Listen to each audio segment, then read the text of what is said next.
Bonjour, je m'appelle Damien Bastide. N'ayant pu être présent près de vous aujourd'hui pour cette cérémonie et d'hommage à Émile Servet-Corteil et son chien parachutiste Glenn, c'est par le biais de l'équipe cynotechnique de recherche et de sauvetage de la Manche que je me permets de vous écrire ce texte. Merci à vous tous et toutes d'être réunis en ce lieu rempli d'émotions pour rendre honneur à Émile et Glenn.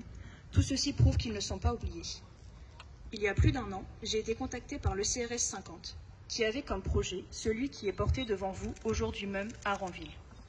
C'est avec grand plaisir que j'ai pu leur fournir les informations dont ils auraient besoin pour le réaliser. Je remercie le président de l'ECRS 50, M. Corentin Langeard, et toute son équipe pour le temps et l'énergie qu'ils ont investi pour rendre possible cette célébration.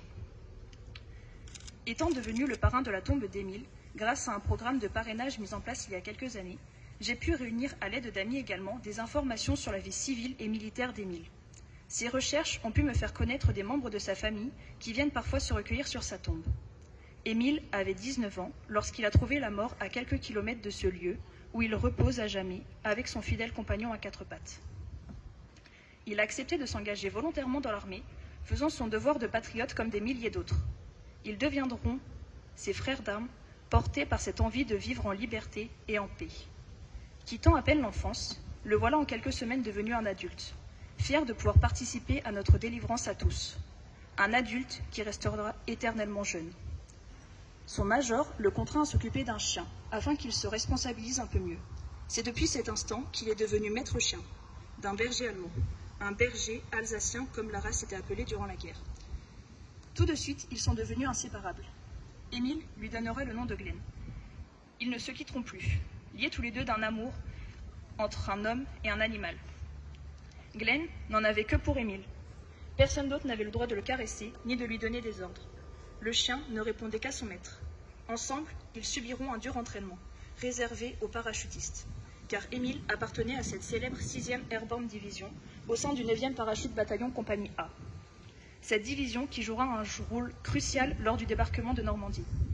Elle sera notamment responsable de l'attaque et de la mise hors de combat de la batterie de Merville. Glenn devient un paradogue. Il servirait sur le champ de bataille à porter des messages et grâce à son flair à détecter les mines et l'ennemi. Un soldat petit et rapide, difficile à identifier. Ce beau chien devient rapidement la mascotte du bataillon et un soutien émotionnel aux hommes. Il adorait à l'entraînement se jeter dans le vide. Préparation de sa future mission. Un jeu pour lui sans doute. Alors, leur entraînement terminé, c'est désormais le temps, la météo et le calendrier qui décidera de quand commencera cette mission. De longs jours, de longues heures d'attente pour que celle-ci arrive enfin. Un certain 6 juin 1944. C'est depuis la base de Hurwell en Angleterre qu'Émile et Glenn décollent à bord d'un avion, partant à l'assaut de la forteresse Europe. Leur mission, faciliter le débarquement des copains sur la plage Sword Beach. Le bataillon sera donc parachuté, très tôt, le matin du 6 juin, autour des 4 canons de la batterie de Merville. Un point fortifié, menaçant réellement l'infanterie qui débarquera sur la plage. Les parachutistes devront la neutraliser le plus rapidement possible. Mais le ciel et la météo normande viennent compliquer la chose. La défense aérienne allemande également. Des pilotes pas assez expérimentés larguent les paras trop loin de leur objectif. Émile et Glenn font partie de ceux-ci. Glenn, qui d'habitude adorait sauter, entendant les tirs sur l'avion et aux alentours, tremblait de peur. Il fut très compliqué pour Émile de le faire sortir de l'avion. Émile et Glenn réussiront quand même à sauter de l'appareil. 2 anges tombés du ciel. Au sol, ils se retrouveront, mais seront isolés des autres. Ils devront tout faire pour les retrouver et atteindre l'objectif. Dans la pénombre, ils se rallieront à un groupe d'une 40aine d'hommes, dirigé par le brigadier James Hill. Ensemble, ils prendront la direction de Merville, coupant par les champs et les petits chemins typiquement normands. Ce matin-là, la Royal Air Force avait reçu l'ordre d'attaquer tout mouvement suspect au sol pour perturber les Allemands. Au détour d'une route, malheureusement, cette Royal Air Force ne laissa aucune chance à la 40aine d'hommes à laquelle Émile et Glenn se sont rattachés.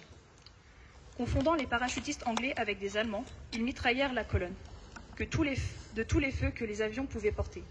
L'enfer s'abattait sur ces pauvres soldats, dont très peu en sortirent vivants et sans blessures. Émile et Glenn se relèveront jamais, fauchés en pleine campagne normande. Ce ne sera que des semaines plus tard que nous saurons qu'ils ont été tués, les combats empêchant les recherches dans le secteur.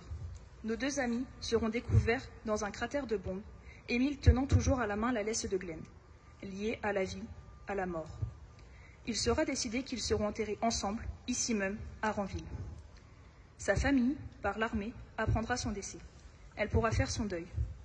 Et nous, garder pour toujours cette image souriante d'Émile et Glenn, deux amis fidèles qui doivent être fiers de ce qu'ils ont accompli et qui ne doivent jamais, comme leurs camarades qui reposent ici ou ailleurs, être oubliés. J'espère que nous continuerons à parler d'eux afin que nos générations futures ne soient pas contraintes à porter les armes pour défendre notre liberté si chèrement payée par nos anciens. Je vous remercie de votre attention. Drapeau, disparu hélas il y a quelques mois, donc j'ai tout de suite dit oui. Ensuite, on a essayé de mettre sur pied cette cérémonie qui est assez particulière, sachant qu'on est dans un domaine du Commonwealth.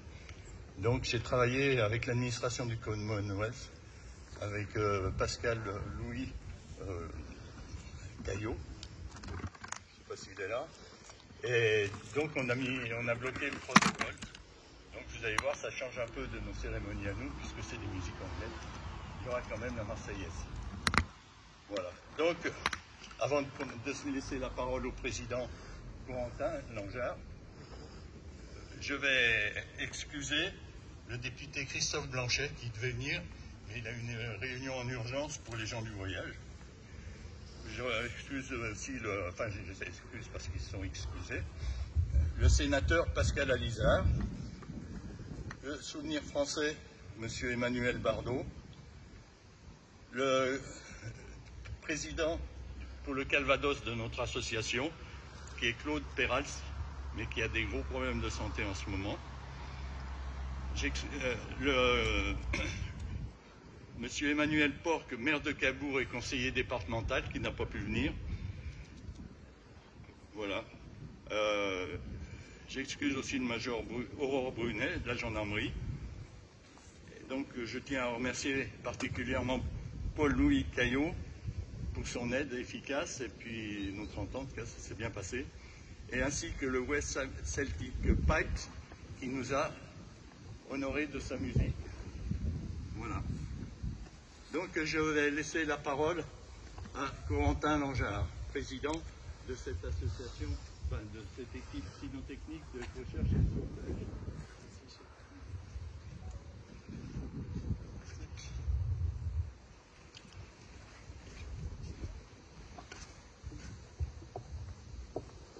J'ai tourné un peu, histoire de voir tout le monde. Bonjour à tous, monsieur le député, monsieur le maire, monsieur l'attaché militaire britannique, monsieur le représentant du Commonwealth, mesdames et messieurs les élus, mesdames et messieurs représentants des associations, chers anciens combattants, chers habitants, chers partenaires fidèles. Nous sommes réunis aujourd'hui en ce lieu chargé de recueillement pour rendre hommage à un jeune parachutiste britannique, Émile Servet-Corteil, et à son compagnon canin, Glenn, tombé le 6 juin 1944 lors de la grande opération du débarquement. Émile avait 19 ans. Glenn l'accompagnait comme seul un chien peut le faire, avec confiance et dévouement. Cette date, le 6 juin, n'est pas un détail. Elle nous amène à comprendre l'instant exact où la bravoure et la jeunesse ont rencontré la tragédie. Émile n'était qu'un adolescent emporté par l'histoire. Glenn, à ses côtés, est lui aussi tombé ce soir-là, dans l'exercice d'un service fidèle. En ce lieu, nous ne venons pas seulement pour nous souvenir, nous venons pour transmettre, pour que l'histoire d'Émile et Glenn inspire tous ceux qui viendront après nous. Que les jeunes générations comprennent ce que signifie la fidélité, le courage et le dévouement total, même dans les circonstances les plus tragiques. Nous pensons à tous ceux qui, comme Émile, ont offert leur jeunesse pour la liberté, et nous pensons à ceux qui, comme Glenn, ont donné leur loyauté jusqu'au bout. Ce lien exceptionnel entre l'homme et le chien nous rappelle que le courage peut prendre des formes multiples et qu'il s'exprime autant dans la bravoure que dans la fidélité silencieuse. Je souhaite saluer chaleureusement Michel Deléan et tous les anciens combattants dont l'expérience, la patience et l'aide ont été indispensables pour rendre possible cette cérémonie. Sans votre engagement, ce moment de mémoire ne serait pas aussi vivant, aussi intense.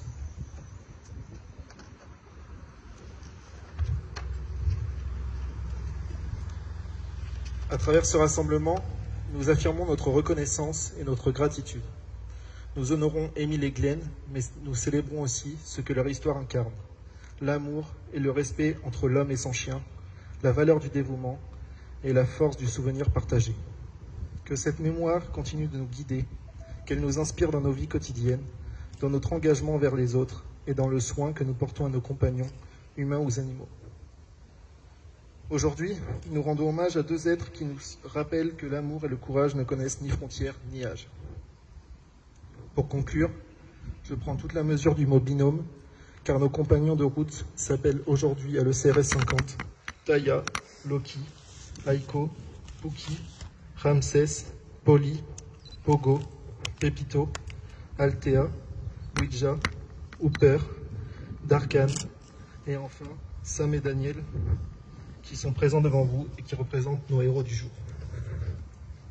Puisse Émile et Glenn reposer en paix et puisse leur exemple rester à jamais dans nos cœurs. Merci.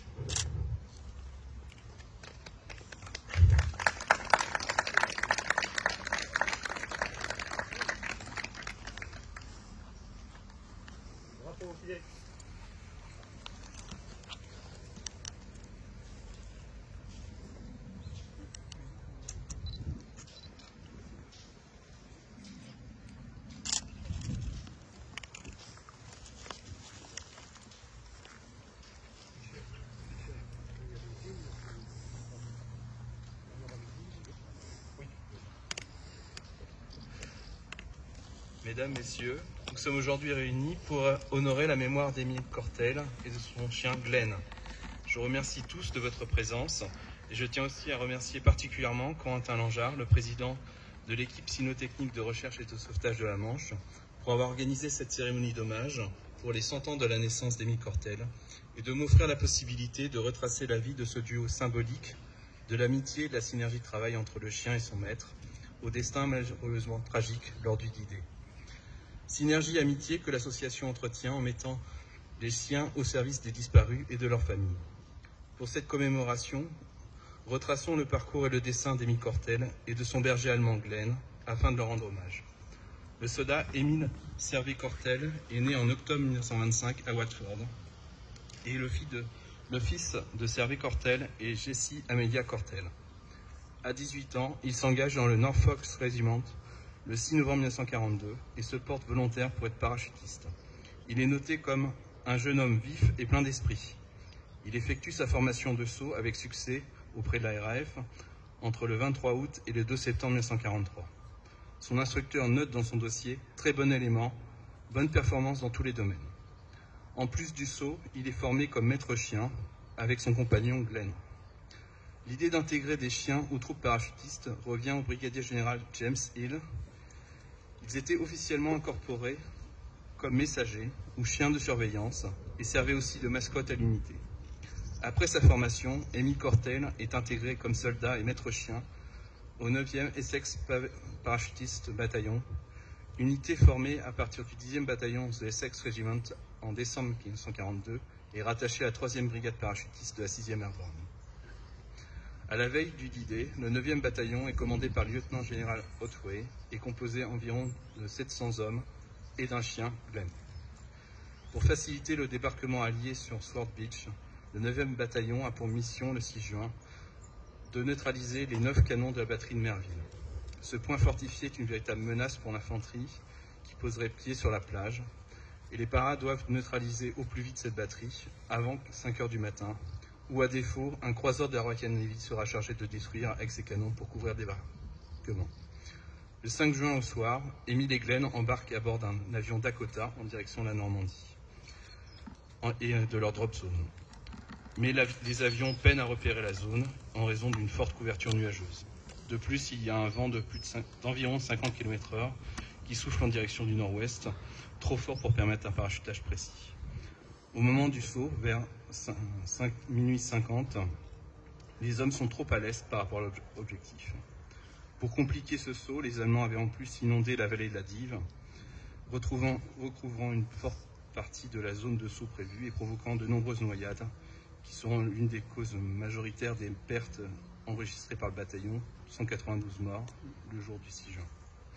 La dispersion des hommes rend difficile la mission de neutralisation de la batterie, et la majorité du matériel et des hommes sont perdus. Seuls 150 hommes sur 700 vont réellement participer à l'assaut sur la batterie de Merville, qui est donnée à 4h30 du matin. Après un furieux combat jusqu'à 5h du matin, 65 parachutistes sur 150 sont hors de combat. Et ils arrivent à détruire les canons, mais abandonnent le site qui est repris par les défenseurs quelques heures après. Les défenseurs arriveront à remettre en état 2 canons et qui tireront quelques tirs sur Sword pendant 48 heures encore. Mais ce répit a permis aux forces de débarquer. De leur côté, Émile Cortel et Glenn font partie des nombreux parachutistes qui sont dispersés loin de leur point de rendez-vous. Ils atterrissent, par chance pour eux, au sec, mais au sud de Cabourg, à plus de 15 km de leur objectif. Lors de leur trajet pour rallier Merville, vers Varaville, ils retrouvent le brigadier général Hills, commandant la 3e brigade, ainsi que 33 parachutistes du 9e bataillon. Après un rapide point sur la situation, le groupe se dirige vers le nord-ouest en direction de Merville. Ce regroupement leur sera malheureusement fatal. Au soir du 6 juin, des avions de la RAF patrouillent dans la zone et ont ordre d'empêcher tout mouvement de troupes et de détruire tout déplacement de troupes se trouvant dans la zone. Ne pouvant identifier le groupe de bombardement fratricide va déboucher sur un bilan terrible. Sur les 40 hommes, seul le brigadier Hills et 3 autres hommes sont encore debout à la fin du bombardement. Émile et Glenn sont tués sur le coup. Les survivants sont malheureusement contraints d'abandonner les corps de leurs camarades et reprennent leur route vers Merville. Quelques jours plus tard, à la faveur d'une accalmie dans les combats, un groupe de soldats du 9e bataillon, accompagné d'un aumônier, viendra récupérer les corps et enterrer les corps de leurs camarades. Ils retrouveront Émile et Glenn dans un cratère d'obus, Émile tenant toujours la laisse de Glenn, inséparable dans la mort comme dans la vie. En dépit du règlement et par la pression exercée par ses compagnons d'armes auprès des instances militaires, Émile et Glenn furent exceptionnellement inhumés ensemble parmi les 2567 stèles du cimetière militaire de Ranville, tombe devant laquelle nous nous trouvons.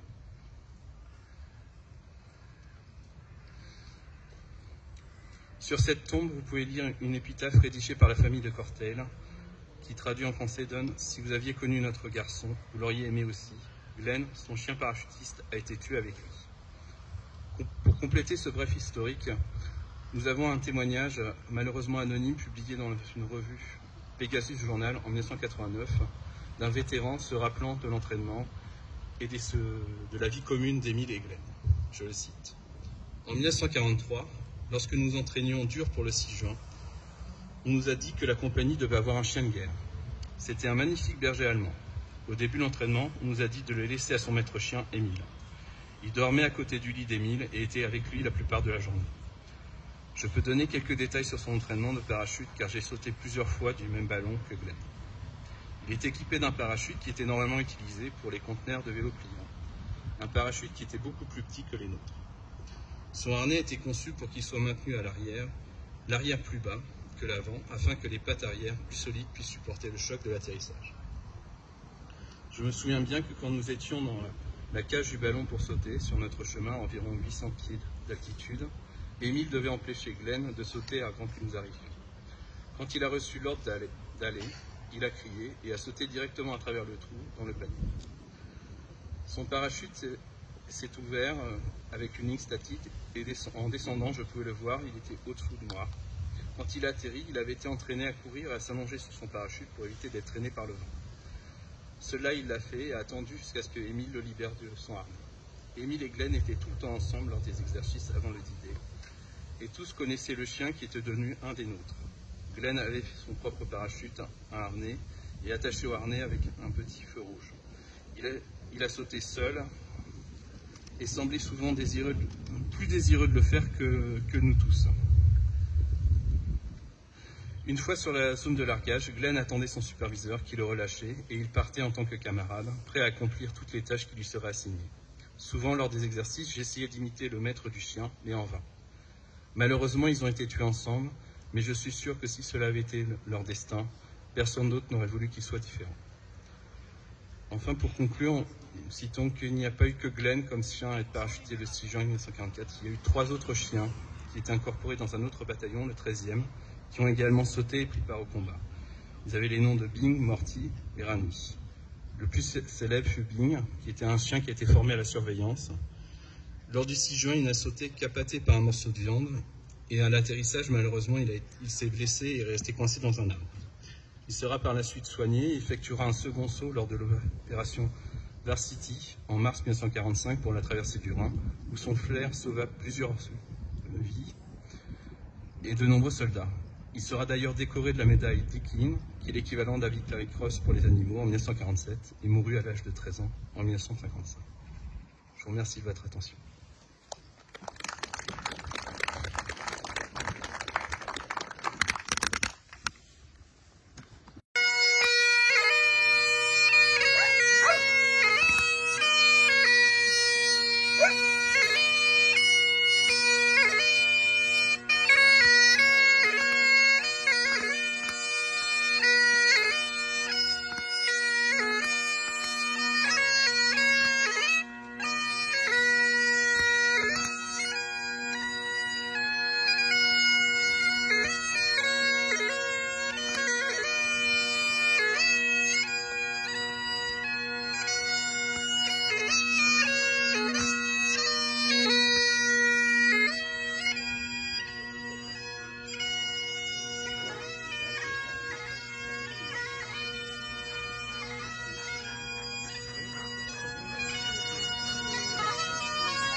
Faire.